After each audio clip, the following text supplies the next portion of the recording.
Greetings, fellow HFY fans. Thank you for coming. I'm glad you could be here. Before we begin, please consider hitting that like button, leaving a comment afterwards, subscribing, and perhaps supporting me on Patreon. The link is in the video description and on my YouTube channel cover page. Now, on with the story. A Princess of Mars by Edgar Rice Burroughs. Episode 13. Chapters 24 and 25. Chapter 24. Tars Tarkas finds a friend. About noon I passed low over a great dead city of ancient Mars, and as I skimmed out across the plain beyond, I came full upon several thousand green Martian warriors engaged in a terrific battle. Scarcely had I seen them than a volley of shots was directed at me, and with the almost unfailing accuracy of their aim, my little craft was instantly a ruined wreck, sinking erratically to the ground. I fell almost directly in the center of the fierce combat, amongst warriors who had not seen my approach, so busily were they engaged in life and death struggles. The men were fighting on foot with longswords, while an occasional shot from a sharpshooter on the outskirts of the conflict would bring down a warrior who might for an instant separate himself from the entangled mass. As my machine sank amongst them, I realized that it was fight or die, with good chances of dying in any event. And so I struck the ground with a drawn longsword, ready to defend myself as I could. I fell beside a huge monster who was engaged with three antagonists, and as I glanced at his fierce face filled with the light of battle, I recognized Tars Tarkas, the Thark. He did not see me, as I was a trifle behind him, and just then the three great warriors opposing him, and whom I recognized as Walhoons, charged simultaneously. The mighty fellow made quick work of one of them, but in stepping back for another thrust, he fell over a dead body behind him, and was down and at the mercy of his foes in an instant. Quick as lightning they were upon him, and Tars Tarkas would have been gathered to his fathers in short order had I not sprung before his prostrate form and engaged his adversaries. I had accounted for one of them when the mighty Thark regained his feet and quickly settled the other.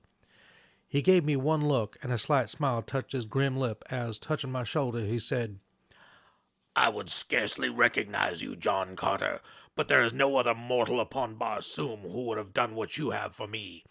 I think I have learned that there is such a thing as friendship, my friend." He said no more, nor was there opportunity, for the Walhoons were closing in about us, and together we fought, shoulder to shoulder, during all that long, hot afternoon, until the tide of battle turned, and the remnant of the fierce Walhoon horde fell back upon their throats, and fled into the gathering darkness.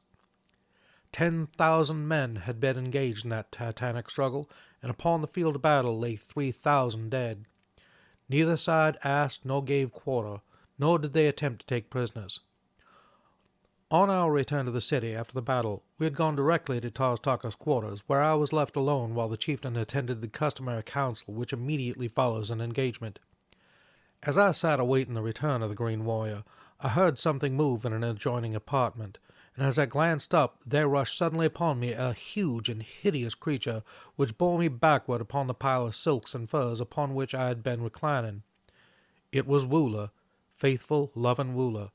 He had found his way back to Thark, and, as Tars Tarkas later told me, had gone immediately to my former quarters, where he had taken up his pathetic and seemingly hopeless watch for my return. "Talhajas knows that you are here, John Carter," said Tars Tarkas on his return to the Jedi quarters. "Sarjoka saw and recognized you as we were returning. Talhajas has ordered me bring you before him tonight. I have 10 thoats, John Carter. You may take your choice from amongst them, and I will accompany you to the nearest waterway that leads to Helium. Tars Tarkas may be a cruel green warrior, but he can be a friend as well. Come, we must start." "And when you return, Tars Tarkas?" I asked. "The wild Calots, possibly, or worse," he replied. "unless I should chance to have the opportunity I have so long waited of battling with Talhajas." "We will stay, Tars Tarkas, and see Talhajas tonight. You shall not sacrifice yourself, and it may be that tonight you can have the chance you wait." He objected strenuously, saying that Talhajas often flew into wild fits of passion at the mere thought of the blow I had dealt him, and that if ever he laid his hands upon me, I would be subjected to the most horrible tortures. While we were eating, I repeated to Tars Tarkas the story which Sola had told me that night upon the sea bottom during the march to Thark. He said but little, but the great muscles of his face worked in passion and in agony at the recollection of the horrors which had been heaped upon the only thing he had ever loved in all his cold, cruel, and terrible existence. He no longer demurred when I suggested that we go before Tal Hodges, only saying that he would like to speak to Sarjoka first. At his request, I accompanied him to her quarters, and the look of venomous hatred she cast upon me was almost adequate recompense for any future misfortunes this accidental return to Thark might bring me. Sarjoka, said Tars Tarkas, 40 years ago you were instrumental in bringing about the torture and death of a woman named Kozava. I have just discovered that the warrior who loved that woman was learned of your part in the transaction. He may not kill you, Sarjoka. It is not our custom. But there is nothing to prevent him from tying one end of a strap around your neck and the other end to a wild thoat, merely to test your fitness to survive and help perpetuate our race. Having heard that he would do this on the morrow, I thought it only right to warn you, for I am a just man. The river is but a short pilgrimage, Sarjoka. Come, John Carter. The next morning Sarjoka was gone, nor was she ever seen after. In silence we hastened to the Jedak's palace, where we were immediately admitted to his presence. In fact, he could scarcely wait to see me, and was standing erect upon his platform, glowering at the entrance as I came in. "Strap him to that pillar!" he shrieked. "We shall see who it is dares strike the mighty Tal Hodges. Heat the irons! With my own hands I shall burn the eyes from his head, that he may not pollute my person with his vile gaze." "Chieftains of Thark!" I cried, turning to the assembled council and ignoring Tal Hodges. "I have been a chief amongst you, and today I have fought for Thark shoulder to shoulder with her greatest warrior. You owe me, at least, a hearing. I have won that much today. You claim to be a just people." "Silence!" roared Tal Hodges. "Gag the creature and bind him as I command." "Justice, Tal Hodges!" exclaimed Lorcos Ptomel. "Who are you to set aside the customs of ages among the Tharks?" "Yes, justice!" echoed a dozen voices, and so, while Tal Hodges fumed and frothed, I continued. "You are a brave people, and I love bravery. But where was your mighty Jedak during the fighting today? I did not see him in the thick of battle. He was not there. He rends defenseless women and little children in his lair, but how recently has one of you seen him fight with men? Why, even I, a midget beside him, felled him with a single blow of my fist. Is it of such that the Tharks fashion their Jedaks? There stands beside me now a great Thark, a mighty warrior, and a noble man. Chieftains, how sounds Tars Tarkas, Jedak of Thark?" A roar of deep-toned applause greeted this suggestion. "It but remains for this council to command, and Tal Hodges must prove his fitness to rule. Were he a brave man, he would invite Tars Tarkas to combat, for he does not love him. But Tal Hodges is afraid. Tal Hodges, your Jedak, is a coward. With my bare hands I could kill him, and he knows it." After I ceased, there was a tense silence, as all eyes were riveted upon Tal Hodges. He did not speak or move, and the blotchy green of his countenance turned livid, and the froth froze upon his lips. "Tal Hodges," said Lorcos Ptomel in a cold, hard voice, "never in my long life have I seen a Jedak of the Thark so humiliated. There could be but one answer to this argument. We waited." And still Tal Hodges stood as though petrified. "Chieftains," continued Lorcos Ptomel, "shall the Jedak Tal Hodges prove his fitness to rule over Tars Tarkas?"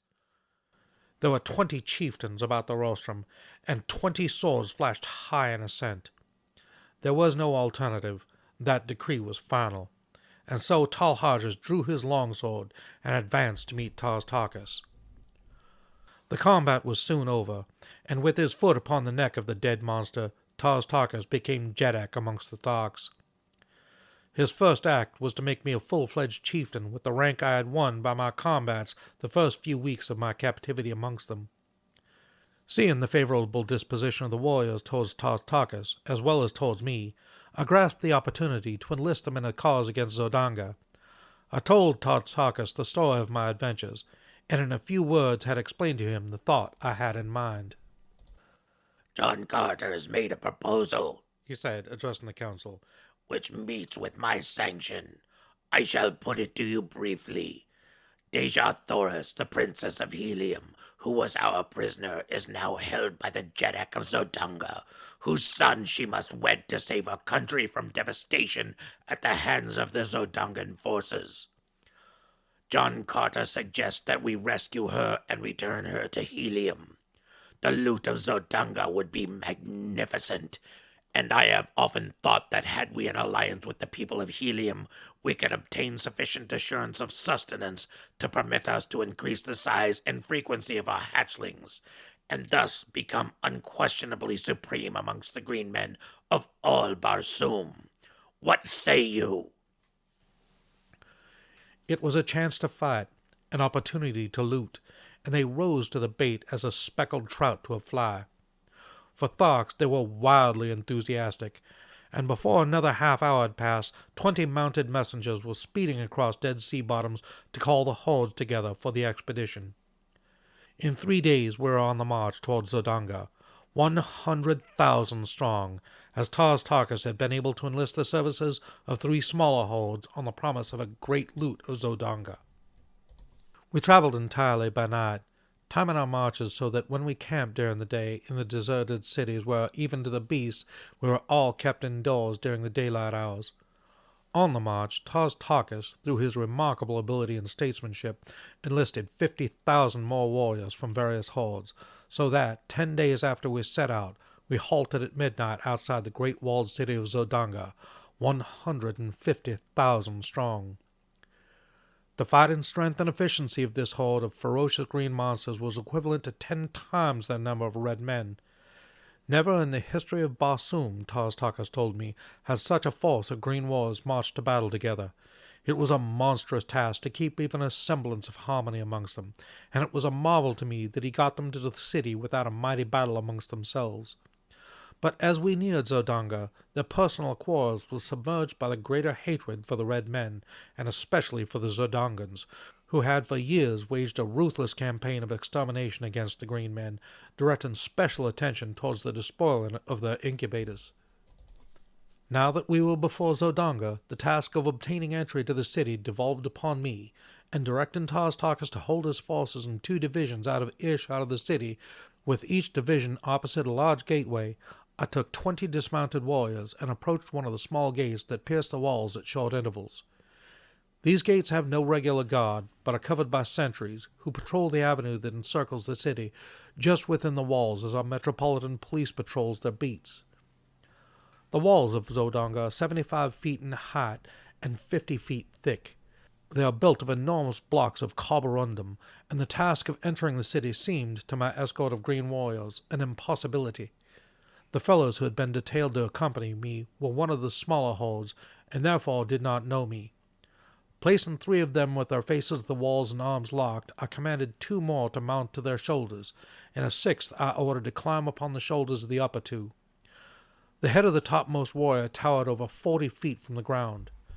In this way, with 10 warriors, I built a series of 3 steps from the ground to the shoulders of the topmost man. Then, starting from a short distance behind them, I ran swiftly up from one tier to the next, and with a final bound from the broad shoulders of the highest, I clutched the top of the great wall and quietly drew myself to its broad expanse. After me, I dragged 6 lengths of leather from an equal number of my warriors. These lengths we had previously fashioned together, and, passing one end of the topmost warrior, I lowered the other end cautiously over the opposite side of the wall towards the avenue below. No one was in sight, so, lowering myself to the end of my leather strap, I dropped the remaining 30 feet to the pavement below. I had learned from Kantos Khan the secret of opening these gates, and in another moment my 20 great fighting men stood within the doomed city of Zodanga. I found to my delight that I had entered the lower boundary of the enormous palace grounds. The building itself showed in the distance a blaze of glorious light, and in that instant I determined to lead a detachment of warriors directly within the palace itself, while the balance of the great horde was attacking the barracks of the soldiery. Dispatching one of my men to Takas for a detail of 50 Thogs, with word of my intentions, I ordered 10 warriors to capture and open one of the great gates, while with the 9 remaining I took the other. We were to do our work quietly. No shots were to be fired, and no general advance made until I had reached the palace with my 50 Thogs. Our plans worked to perfection. The 2 sentries we met were dispatched to their fathers upon the banks of the lost sea of Korus, and the guards at both gates followed them in silence. Chapter 25. The Looting of Zodanga. As the great gate where I stood swung open, my 50 Thogs, headed by Takas himself, rode in upon their mighty thoats. I led them to the palace walls, which I negotiated easily without assistance. Once inside, however, the gate gave me considerable trouble, but I finally was rewarded by seeing it swing open upon its huge hinges, and soon my fierce escort was riding across the gardens of the Jeddak of Zodanga. As we approached the palace, I could see through the great windows of the first floor into the brilliantly illuminated audience chamber of Thankosis. The immense wall was crowded with nobles and their women, as though some important function was in progress. There was not a god in sight without the palace, due, I presume, to the fact that the city and palace walls were considered impregnable, and so I came close and peered within. At one end of the chamber, upon massive golden thrones encrusted with diamonds, sat Thankosis and his escort, surrounded by officers and dignitaries of state. Before them stretched a broad aisle lined on either side with soldiery, and as I looked, there entered this aisle at the far end of the hall the head of a procession which advanced to the foot of the throne. First there marched 4 officers of the Jeddak's guard, bearing a huge salver on which reposed, upon a cushion of scarlet silk, a great golden chain with a collar and padlock at each end. Directly behind these officers came 4 others carrying a similar salver, which supported the magnificent ornaments of a prince and princess of the reigning house of Zodanga. At the foot of the throne these 2 parties separated and halted, facing each other at opposite sides of the aisle. Then came the dignitaries, and the officers of the palace and the army, and finally 2 figures entirely muffled in scarlet silk, so that not a feature of either was discernible. These 2 stopped at the foot of the throne, facing Thankosis. When the balance of the procession had entered and assumed their stations, Thankosis addressed the couple standing before him.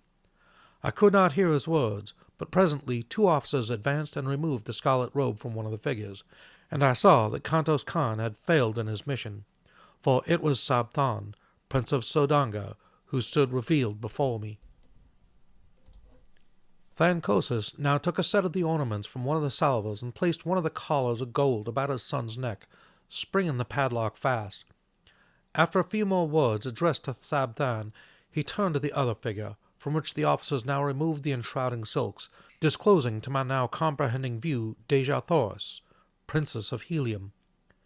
The object of the ceremony was clear to me. In another moment Dejah Thoris would be joined forever to the Prince of Zodanga. It was an impressive and beautiful ceremony, I presume, but to me it seemed the most fiendish sight I had ever witnessed, and as the ornaments were adjusted upon a beautiful figure, and the collar of gold swung open in the hands of Thankosis, I raised my longsword above my head, and, with the heavy hilt, I shattered the glass of the great window and sprang into the midst of the astonished assemblage. With a bound I was on the steps of the platform beside Thankosis, and as he stood riveted with surprise, I brought my longsword down upon the golden chain that would have bound Dejah Thoris to another. In an instant all was confusion. 1,000 drawn swords menaced me from every quarter, and Sabthan sprang upon me with the jeweled dagger he had drawn from his nuptial ornaments. I could have killed him as easily as I might have fly, but the age-old custom of Barsoom stayed my hand, and grasping his wrist as the dagger flew towards my heart, I held him as though in a vice, and with my longsword pointed to the far end of the hall. "Zodanga has fallen!" I cried. "Look!" All eyes turned in the direction I had indicated, and there, forging through the portals of the entranceway, rode Tarkas and his 50 warriors on their great thoats. A cry of alarm and amazement broke out from the assemblage, but no word of fear, and in a moment the soldiers and nobles of Zodanga were hurling themselves upon the advancing Tharks. Thrusting Sabthan headlong from the platform, I drew Deja Thoros to my side. Behind the throne was a narrow doorway, and in this Thankosis now stood facing me with a drawn longsword. In an instant we were engaged, and I found no mean antagonist.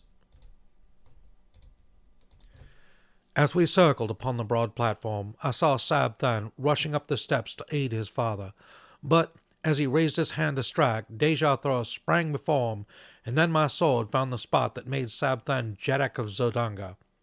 As his father rolled dead upon the floor, the new Jeddak tore himself free from Deja Thoros' grasp, and again we faced each other. He was soon joined by a quartet of officers, and, with my back against a golden throne, I fought once again for Deja Thoros. I was hard-pressed to defend myself, and yet not strike down Sabthan, and, with him, my last chance to win the woman I loved. My blade was swinging with the rapidity of lightning as I sought to parry the thrusts and cuts of my opponents. 2 I had disarmed, and 1 was down, when several more rushed to the aid of their new ruler, and to avenge the death of the old. As they advanced, there were cries of, "The woman! The woman! Strike her down! It is her plot! Kill her! Kill her!" Calling to Deja Thoros to get behind me, I worked my way towards the little doorway back of the throne. But the officers realized my intentions, and 3 of them sprang in behind me and blocked my chances for gaining a position where I could have defended Deja Thoros against an army of swordsmen. The Tharks were having their hands full in the center of the room, and I began to realize that nothing short of a miracle could save Deja Thoros and myself when I saw Tarkas surging through the crowd of pygmies that swarmed about him. With one swing of his mighty longsword, he laid a dozen corpses at his feet, and so he hewed a pathway before him until in another moment he stood upon the platform beside me, dealing death and destruction right and left. The bravery of the Zodangans was awe-inspiring. Not one attempted to escape, and when the fighting ceased it was because only Tharks remained alive in the great hall, other than Deja Thoros and myself. Sabthan lay dead beside his father, and the corpses of the flower of Zodangan nobility and chivalry covered the floor of the bloody shambles. My first thought when the battle was over was for Kantos Khan, and leaving Deja Thoros in the charge of Tarkas, I took a dozen warriors and hastened to the dungeons beneath the palace. The jailers had all left to join the fight in the throne room, and so we searched the labyrinthine prison without opposition. I called Kantos Khan's name aloud in each new corridor and compartment, and finally was rewarded by hearing a faint response. Guided by the sound, we soon found him helpless in a dark recess. He was overjoyed at seeing me, and to know the meaning of the fight, faint echoes of which had reached his prison cell. He told me that the air patrol had captured him before he had reached the high tower of the palace, so that he had not even seen Sabthan. We discovered that it would have been futile to attempt to cut away the bars and chains which held him prisoner, so, at his suggestion, I returned to search the bodies on the floor above for keys to open the padlocks of his cell and of his chains. Fortunately, amongst the first I examined, I found his jailer, and soon we had Kantos Khan with us in the throne room. The sounds of heavy firing, mingled with the shouts and cries, came to us from the city's streets, and Tarkas hastened away to direct the fighting without.